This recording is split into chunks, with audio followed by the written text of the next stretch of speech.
So when the legislature comes back in January, I think a couple of things will be high on their list.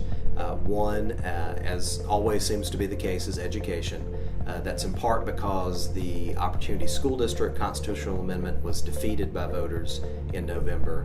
So we'll wait to see what Plan B might be for addressing those chronically failing schools across the state.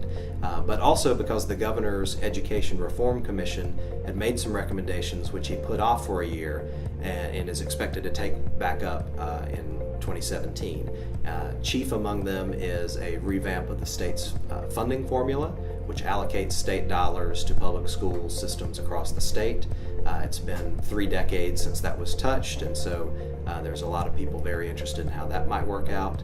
There's some other things on there, like the way teacher pay works, move on when ready for students to advance at their own pace, some early childhood education recommendations, so that sort of thing. We'll see what ends up in the final package.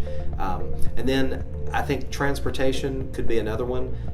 We did something on the road side in 2015, and there's a lot of money going into that right now, but the House and Senate both had study committees this year looking at public transportation and specifically the governance of that and how it might work across Metro Atlanta.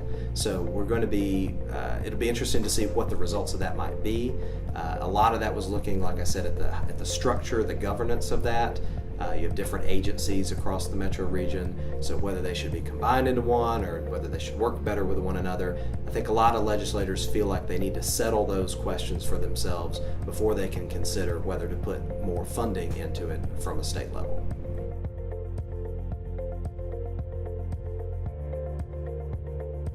So with so much changing nationally, there also will be some changes at the state level too.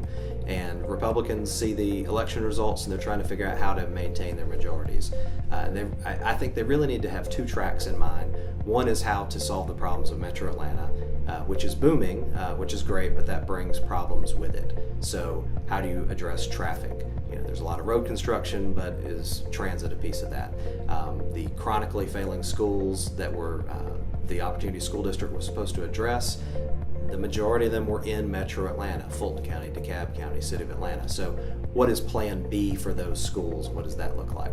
And then there's the rest of Georgia, where the challenges are very different, often because, especially in South Georgia and specifically Southwest Georgia, things aren't booming. And so it's more of a question of how do you lay the foundation for some economic development that hasn't been happening.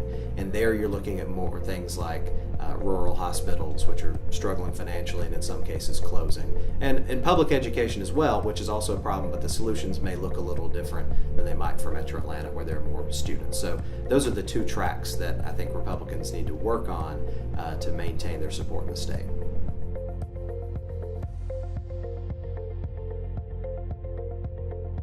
So one of the things that the General Assembly passed in 2016 that we won't really see play out until 2017 is a tax credit for rural health care.